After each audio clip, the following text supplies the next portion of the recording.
buenas noches. Esta semana hemos estado debatiendo el tema de la reforma electoral propuesta por varios miembros del partido Morena. Por ahí hay varias ideas que hemos estado analizando a lo largo de esta semana. Y hoy vamos a concluir con este tema de si México necesita o no una reforma electoral y qué tipo de reforma electoral. Me acompaña, como todos los jueves, Sabino Bastidas. ¿Qué tal, Leo? ¿Cómo estás? Muy buenas noches. Luis de la Calle. Luis, ¿cómo estás? Luis, buenas noches.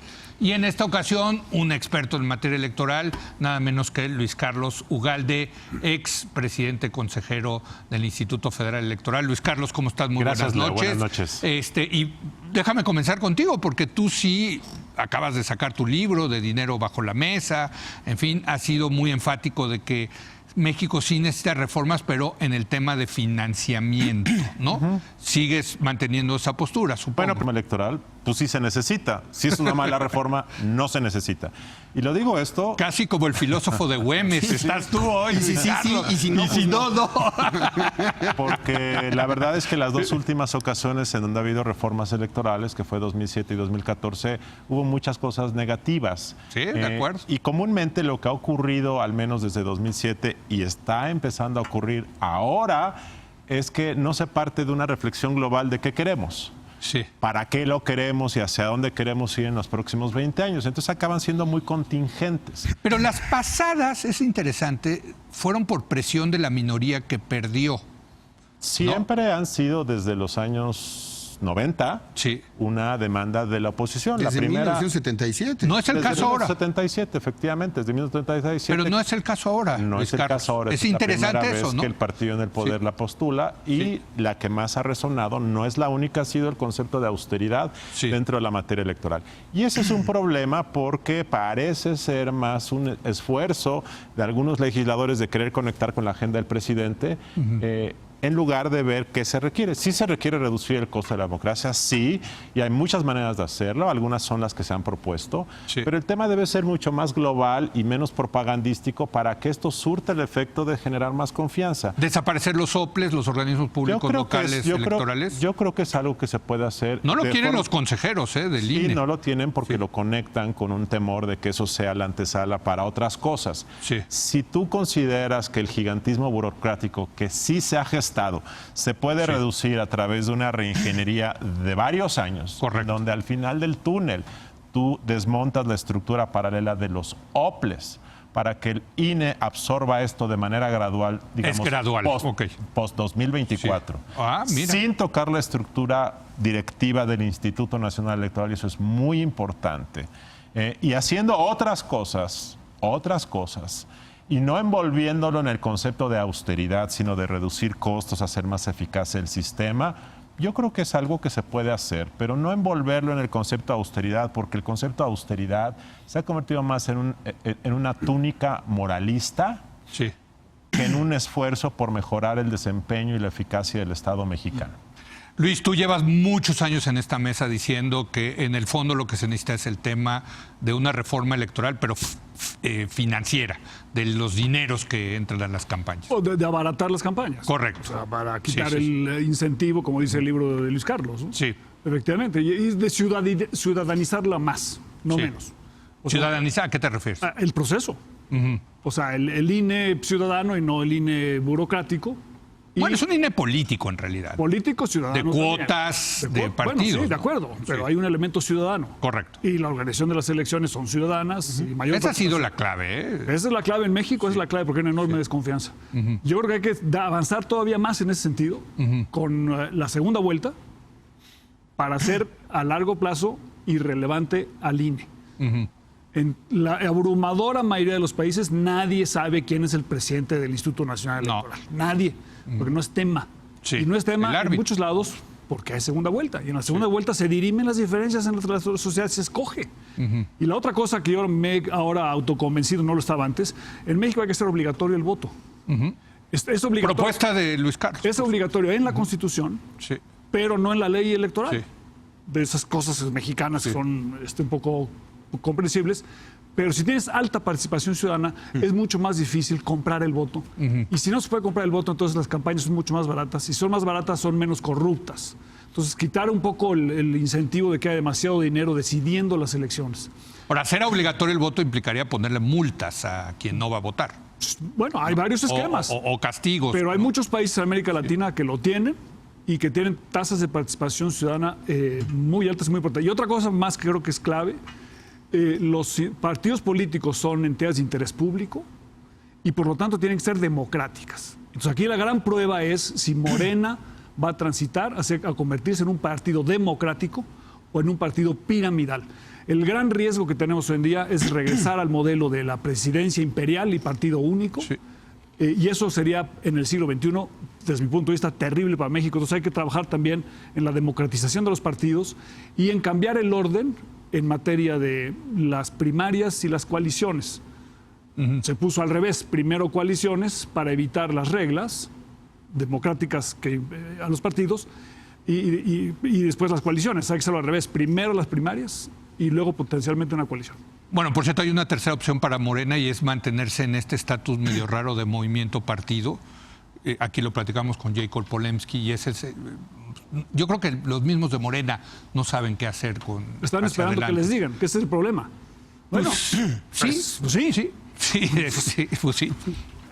Sabino, un tema que tú llevas muchos años también analizando. Yo creo que la reforma electoral es la línea roja de esta administración.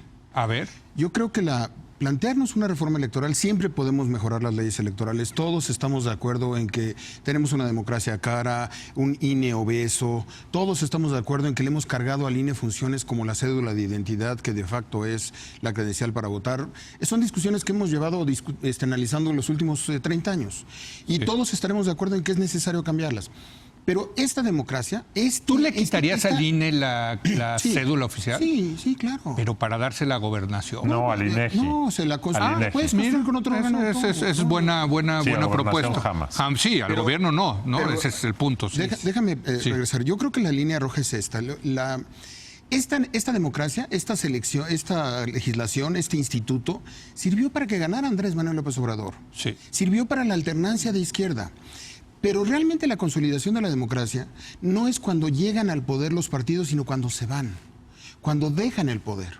Estas reglas deben servir para que en su momento, si así lo decide el electorado, se pueda ir el partido de Morena o se pueda ir Andrés Manuel López Obrador. Y lo reconozca, ¿eh? Como pasó. Por eso, es que el tema es que las reglas funcionen para eso. Funcionó para que el PRI se fuera en el 2000, funcionó para que el PAN se fuera en el 2012, funcionó para que el PRI se fuera en el 18. O sea, partidos políticos muy poderosos, muy empoderados, después de muchos años del ejercicio del poder, y la gente dijo, no me gustó cómo gobernaste, vete. A lo mejor no sirve bien para poner al que sigue, a lo mejor el que sigue no es. Y aceptaron su derrota. Todo el mundo. Es que aquí puede ser que Morena lo saquen del poder y no sé si reconocería. Pues sí, yo creo que la línea roja que todos tenemos que tener en la mesa es, ¿qué es mejor? ¿Perfeccionar en los detalles las sutilezas de esta democracia o que se quede este modelo hasta 2024, que termine este gobierno?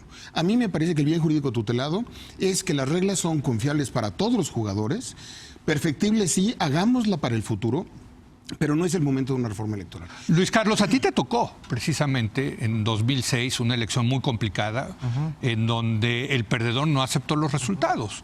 Yo creo que esa es finalmente yo escribí el otro día, podemos tener las mejores reglas y instituciones electorales del mundo mundial, pero si los jugadores no aceptan esas reglas y no aceptan cuando perdieron que perdieron, pues no hay sistema que pueda aguantar eso, ¿o no? Bueno, sí lo aguantaron en 2006, pero funcionó. Sí, funcionó. Pero al contrario, sí. Tú ves como vicio lo que yo veo como virtud. Sí. A pesar de que un jugador de ese tamaño, de ese peso, se opuso, al final las instituciones jalaron, los ejércitos obedecieron al presidente en turno, pero ese actor, pagamos impuestos. Pero déjame decirte por qué creo. Siguió jugando. Porque ese actor ahora tiene el control del gobierno. Sí. Una cosa es no reconocer cuando estás en la oposición, imagínate no reconocer cuando estás en el gobierno. Ahora generar los anticuerpos para evitar eso, precisamente. Por eso es tan riesgoso moverle a una reforma en este momento. Tenemos la ventaja de que ya se dio la transición a la derecha, ya se dio a la izquierda, ya se dio al centro, porque el PRI regresó. Y presuntamente debía ser una gran oportunidad para generar la confianza de que en realidad no hay dados cargados. Sí. Ahora le corresponde al gobierno generar esa confianza de que no va a querer cargar los dados para quedarse. Sí. Y yo creo que por eso es imprudente en este momento querer forzar una reforma electoral, porque la oposición no quiere, porque la oposición tiene dudas o sospechas de que el gobierno quiere hacer algo para distorsionar el sistema electoral a su conveniencia. Sea o no sea correcta esa percepción, esta es la percepción. Sí. Y la oposición siempre está temerosa. Así fue López Obrador cuando era oposición, así fue el PAN. Ahora lo es la oposición, que es el PAN y el PRI. Bueno, entonces yo creo que el gobierno y Morena deben ser sensibles a eso y por lo tanto tener la prudencia de decir, es perfectible el sistema. Por supuesto que lo es, pero dejemos estas reglas como es. Pero sí pongamos en la mesa una agenda. ¿Cuál es esa agenda? Yo creo que tiene que ver algo que dijo Luis. O sea, para mí lo más importante es que el sistema sea autorregulable, que sean tan interiorizadas las reglas, también planteadas, tan de sentido común, que en el futuro no necesitemos un INE que está siempre... Pero no hemos llegado ahí. No hemos llegado ahí, pero podemos llegar ahí en 20 años. ¿Ok? Dos. Pero decirle a un político que un proyecto en 20 años, Luis Carlos, no. Bueno, ese es parte del problema de las reformas electorales que se han hecho sobre las rodillas. Te pongo un ejemplo. Sí. La reforma de 2014 fue hecha en parte por una exigencia del PAN que dijo que los gobernadores del PRI eran el problema. Sí. Y como lo dijo y el gobierno tenía tanta necesidad de sacar una reforma energética, concedieron, se hizo una nacionalización parcial de la organización de los comicios, que hoy está en parte del problema, que se han duplicado costos, se han generado duplicidades. Y subió el dinero a los partidos. Y además aumentó 50% el financiamiento público a los partidos a nivel estatal. Por eso yo lo que digo es, efectivamente a ningún político le importa el mañana, pero tenemos que introducir esta discusión de que no hay nada urgente, el sistema ha funcionado. O sea, si se queda así, funciona. O sea, tiene grandes problemas y yo he sido enfático en que el mayor problema del sistema electoral es la enorme corrupción en el fondo de campañas. Sí. Pero yo creo que eso además no necesita reforma electoral. Si me permites, mi observación es que una buena política pública, buenos acuerdos entre el SAT, la Unidad de Inteligencia Financiera, las autoridades de fiscalización electoral, el propio Instituto Nacional Electoral, los OPLES, pueden generar una auditoría y una revisión de los dineros de las campañas mucho mayor del que estamos teniendo. Pero si se manejan en efectivo es difícil. No, porque tú puedes auditar eventos. Tú puedes tomarle fotografías a eventos, saber que ahí cuesta que se repartieron ciertos productos, que había mamparas, cuánto cuesta eso en el mercado. Pero no se supone que eso hace el INE. No, lo que pasa es que es muestral. No alcanzas a tener, o sea, tu capacidad de auditoría es muestral, son algunos ejemplos. Todo el mundo entrega sus cuentas, pero no alcanzas a revisar toda la documentación. A ver, tú como economista, Luis, ¿cómo le haces para parar un negocio que está ilegal, que está basado en efectivo? ¿No? O sea, que eso es lo que comprueba. Tienes que reducir el costo de las elecciones. Sí. Hacer las campañas más cortas. Prohibir durante un periodo largo los anuncios en la televisión, etcétera. O sea, el modelo de Estados Unidos... Eso ya se hizo, es parte de la reforma. Sí, pero falta mucho más. Las campañas deberían durar 3 meses. Yo te voy a dar 2 o 3 ideas de qué cosas no electorales son más importantes para lo electoral que andar moviendo la ley electoral. Uno, bancariza las operaciones de gobierno. Y esto es algo ejecutable. Porque hoy a nivel... el gobierno sigue gastando en cash, dices. Mucho en cash. efectivo. La recaudación de impuestos a nivel municipal sigue siendo en cash. Entonces, bancariza las operaciones gubernamentales. 100% de acuerdo. 2, fortalece el sistema de licitaciones públicas, abiertas y transparentes y genera un padrón de proveedores conectado a nivel estatal y nacional. Muy simple. 3, el otorgamiento de permisos gubernamentales, hazlo en una sola plataforma nacional. Con eso, con estas 3 cosas muy simples que hemos discutido 20 años, haces más por combatir la corrupción del fondo de campañas que cambiando la ley electoral. De acuerdo. Por ejemplo, ahora está negociando la modernización del tratado con la Unión Europea. Que, por cierto, G20 hubiera sido la ocasión ideal para anunciar eso. Sí. Y lo que está deteniendo la negociación es que en el capítulo de compras de gobierno, los europeos quieren que entren los estados. Claro. Para los estados mexicanos. Sí. Para que los estados se comprometan a este tipo de disciplinas, de licitaciones abiertas, internacionales, no uso de efectivo, etcétera. Y hay un conjunto de estados que no quieren entrar. Y esta cosa de quitar las bancas, el dinero de alta denominación, como lo hicieron en India, creo que no Europa? fue muy exitoso. Y En Europa hay billetes de 500 pero euros. No sé, pero ya los ves que lo billetes están de retirando. 1,000 pesos tienen que sacarlos de circulación. Y los de 500 a la 500 mejor, ¿no? yo creo que ya no se puede porque no es demasiado suficientemente. Pero ahí la idea es hacer difícil, digamos, el punto pagar es- en efectivo porque necesitarías, ¿no? Grandes Pero el cantidades punto es volumétricas de bancarizar, dinero, ¿no? Tener electrónicos, tener seguimientos.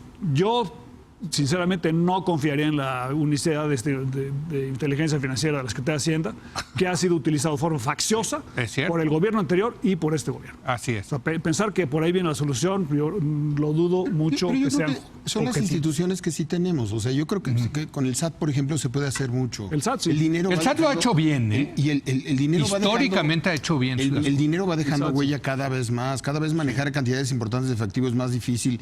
No, es un problema para actores políticos que les entreguen también el efectivo. El pensar que todo ese dinero necesariamente se traduce en gasto de campaña termina siendo robado por operadores intermedios. se lo roban, se lo roban, sí. Y yo creo que hay un tema más delicado que también es auditable y revisable sin necesidad de reforma electoral, que es la parte del uso de los programas públicos, el uso del dinero público para programas sociales. Bueno, como Porque ves en este como gobierno. vamos a tener en este gobierno una gran cantidad de programas sociales de aportación directa, los incentivos para que esa aportación tenga un uso electoral se puede contener, y además tenemos una experiencia de casi 30 años de Pero, Sabino, elecciones verificándolas. ¿quién está levantando los padrones de esos programas?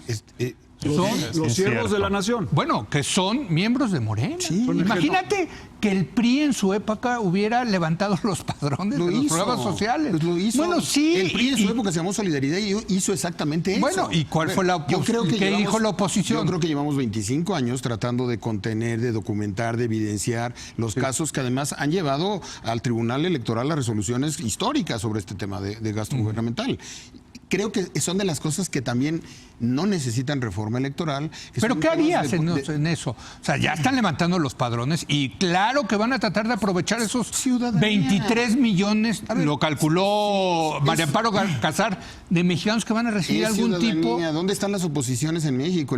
El problema es que los partidos políticos están adormilados todavía del impacto y no se han levantado a hacer su chamba. El INAI, por cierto, acaba de dar una sentencia obligando a que la Secretaría del Bienestar informe en dónde está la base de datos de estos censos del bienestar, porque hubo una solicitud de información y la Secretaría del Bienestar dijo, no, yo no sé de eso, pregúntense a la Presidencia de la República, cuando la Secretaría del Bienestar es la obligada para esto. Yo creo que dar la batalla de este tema que dice Sabino, por tener claridad de dónde están los censos, cuál es la metodología, quiénes son, es una batalla mucho más relevante que estar discutiendo la austeridad electoral. Y dos, el tema de la recaudación a nivel municipal en efectivo, la bancarización de las operaciones gubernamentales, estos dos temas, más el tema de las licitaciones, que está siendo muy problemático en esta administración, igual que con Peña, de que se están haciendo muchas adjudicaciones directas, son tres medidas no electorales que ayudarían mucho al sistema Y si me electoral. permite, yo agregaría una más, que es el tema del dinero del narcotráfico y de la delincuencia organizada. Dada la magnitud de la delincuencia organizada en México y de la droga, ese dinero puesto en la democracia está siendo y puede convertirse en algo muy pernicioso. Pero no es nada más Y también se puede. del narco, yo creo que ¿no? es un tema no nada más del narco. Digo, por A ejemplo, ver, aquí en la Ciudad de México tienen clientelas, el ambulataje, pues, sí. la piratería, Claro. otras formas de delincuencia y toda esa informalidad que son tramas muy, muy preocupantes. Yo creo que también son temas que se pueden administrativamente, que incluso el INE subestima sus facultades. Leyendo con cuidado las facultades del INE, yo vería la posibilidad y la ventana de oportunidad para varios acuerdos nuevos de revisión, ampliar sus capacidades en materia de auditoría, ampliar sus convenios con la Auditoría Superior de la Federación, con los otros órganos de auditoría. O sea, hay mucho trabajo que me da la impresión que solamente estamos muy acostumbrados a que cada vez que algo se nos ofrece en materia electoral hay que cambiar la Constitución. Y hay que cambiar la Constitución. Y no solamente la ley, hay que llevarlo hasta la Constitución. Yo no veo viable ese cambio constitucional porque el riesgo es la pérdida de legitimidad del proceso electoral del 24. Pues una última ronda de conclusiones, Luis. De la experiencia que tenemos cada vez que hacemos una reforma electoral, hacemos más complicado el proceso. Lo hacemos más abogadil, digamos, ¿no? Sí. Más litigioso. Y esa no es la solución. La solución es hacerlas menos caras y más ciudadanas. Por eso es tan importante la segunda vuelta, porque en segunda vuelta dirimes la abrumadora mayoría de las diferencias. Yo agregaría lo de la segunda vuelta, algo que no se habla de nada y a mí me parece muy importante, que es facilitar la creación de partidos políticos. También.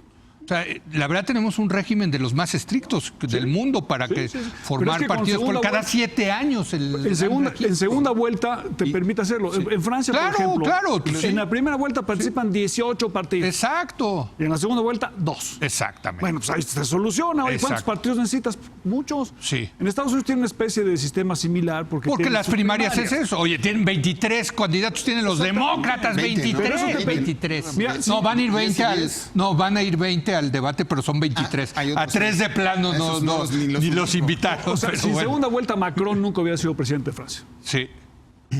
Sí. Entonces, bueno, y qué rápido hizo su partido, ¿no? Claro, porque te da una entrada. Y si tú eres realmente bueno, en la primera vuelta te muestras. Lo que pasa es que, aunque no tengas un partido muy grande. Luis, para que eso, nuestro sistema de partidos tiene un sistema de partidos permanente y subsidiado y financiado. No, claro. O sea, el tema es, puedes tener los partidos que tú quieras pero es que y simplificarlo. Pero si tú les vas a dar el ingreso a todos los partidos, haces también de los partidos en México un mecanismo de ingreso. Pero hay manera, pagando fianzas. El problema es que es un gran negocio. Sí.